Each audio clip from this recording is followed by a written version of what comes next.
Question છે, નીચેનામાંથી કયો દ્વિચક્રીય સંયોજન છે? તો અહીંથી જ આપણને ખબર પડી જાય, દ્વિ એટલે કે બે ચક્રો હોવા જરૂરી છે.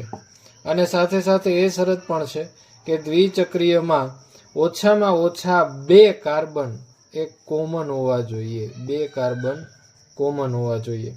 તો આ પેલું ઓપ્શન એ છે, એમાં દ્વિચક્રીય 2 ચક્રો તો છે, પણ કાર્બન છે એ પોતાના પર્સનલ કાર્બન છે, કોમન કાર્બન નથી બંને માટે, એટલે પેલું ઓપ્શન નહીં આવે. બીજું છે, એમાં 2 ચક્ર છે પણ બંને વચ્ચે એક જ કાર્બન છે એ કોમન છે, બંને રિંગ માટેનો એક કોમન છે, એટલે ઓપ્શન બી પણ ખોટો છે. ઓપ્શન સી, તો એમાં જોઈએ કે 2 ચક્રો આપણને દેખાય છે, એક આ છે અને એક અંદરનું બીજું ચક્ર દેખાય છે. તો એમાં આ એક કાર્બન અને આ બીજો કાર્બન, આ 2 કાર્બન છે બંનેમાં કોમન છે અને 2 રિંગ પણ આવેલી છે. તો મિત્રો આપણું ઓપ્શન સી સાચું છે.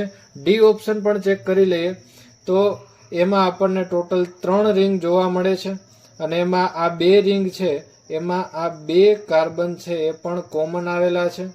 તો આ ઓપ્શન પણ આપણું સાચું છે. તો ઓપ્શન સી અને ડી બંને દ્વિચક્રીય સંયોજનો છે.